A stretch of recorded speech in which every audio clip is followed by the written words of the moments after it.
Well, several of Canada's transportation leaders are meeting in Ontario today for the Made in Canada Ferries and Rail Summit.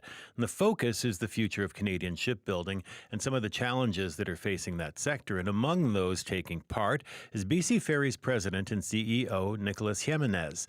Now, his organization recently came under fire for awarding a contract to a Chinese shipyard to build 4 new BC Ferries vessels. And for more on the summit and where BC Ferries goes from here, Nicholas has been good enough to join us this morning. Good morning to you. Good morning, Stephen. Thank you very much for taking the time. We appreciate it. First off, just tell us a little bit about this summit and what's going to happen today. Well, my hope is that we have an honest conversation about where shipbuilding is at today. There's obviously a lot of people here, people like myself, ferry operators. There will be representatives of steel shipyards, I should say, steel manufacturers, and government officials. So we're hoping that everyone comes with an open mind and really intent on digging into some of the challenges that exist today. And so on behalf of BC Ferries, what message will you bring to this wider national conversation then? Well, the message for us is kind of multifaceted. One is if we want Canadian shipyards to succeed, but without sort of supports in place that don't exist today, they're going to continue to struggle competitively when we go to market for procurements like the one we just did earlier this year, because there's certain things that the Canadian industry, I think, is struggling to compete with when it comes to the national industry, or the international industry, I should say. Is the difficulty that, I mean, we know that no Canadian shipyards bid on the 4 BC Ferries vessels that were up for tender, but is the difficulty here that of all countries that could have ended up with a contract here, it went to China? Is that the difficulty people are having with this? I mean, I think that's not helping, because I think there's certain embedded beliefs about what it is to do business in that part of the world. I mean, 2 things are true. One, China is Canada's second largest trading partner. There's big chunks of the Canadian economy that rely heavily on exports and imports too from China. The other one is that China produces, over 60% of the world's ships today. They've really developed into sort of a global superpower when it comes to shipbuilding. So I think you're right to call out some of that challenge. But I think there's an ambition that we want Canadian shipbuilding to be stronger than it is today. And then there's a reality where, I mean, most of it is focused almost squarely on the federal program, the National Shipbuilding Strategy, so building ships for the Coast Guard and the Navy, but it hasn't really translated itself into sort of building ships of the size and order scale that we've put in place.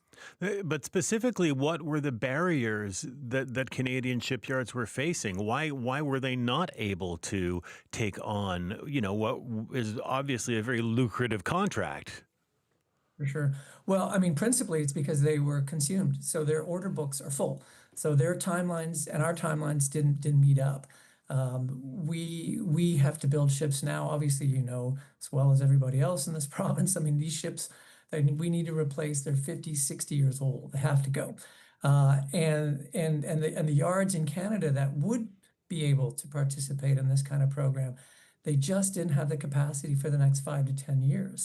So size has got to be one of those issues.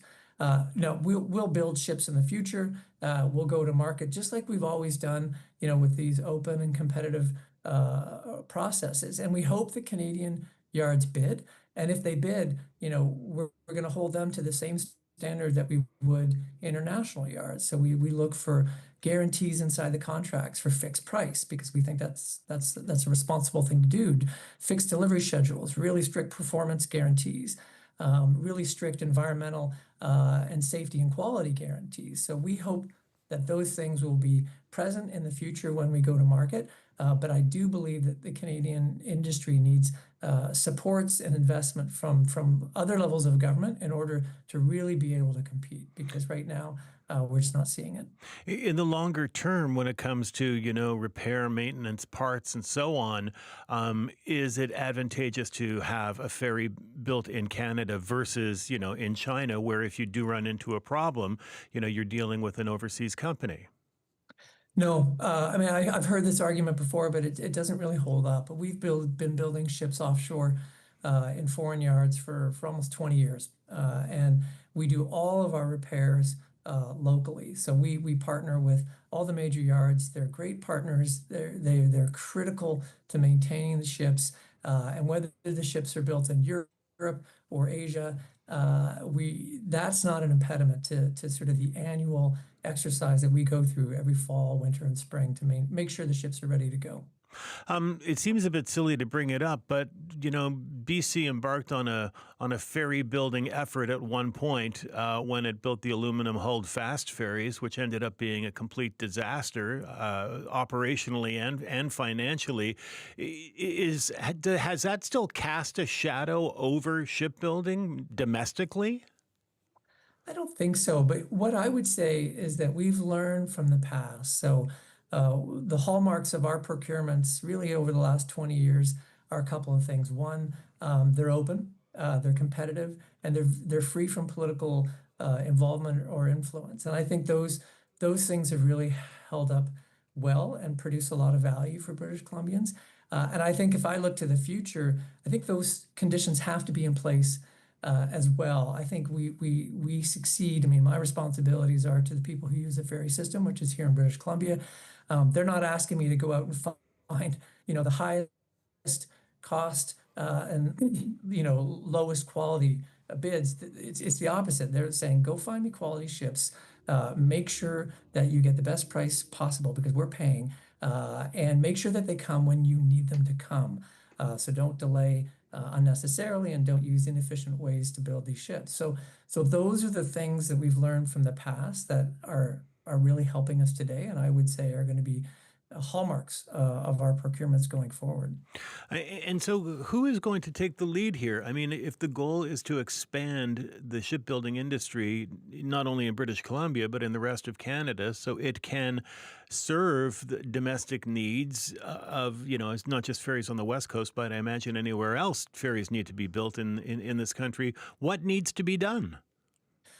It's an excellent question. And there's a couple of things that I think we need to do. One is we have to stop talking about ferries and start talking about ships because, we run our ships 40, 50, 60 years. We just don't build enough ferries to sustain a shipbuilding industry. So we need to be looking at the broader market for who's building ships. And if you look at it today, there are a lot of companies in Canada, Algoma, CSL, even Seaspan, they are building their ships offshore. So if we're going to have a conversation about the future of shipbuilding, it can't just be about ferries because there's not enough of them being built to sustain the industry. The other thing is I think governments are going to have to look at the policy levers, that they have at their disposal when it comes to investing in an industry. So, other countries have done this, and it's not just again subsidizing shipbuilding.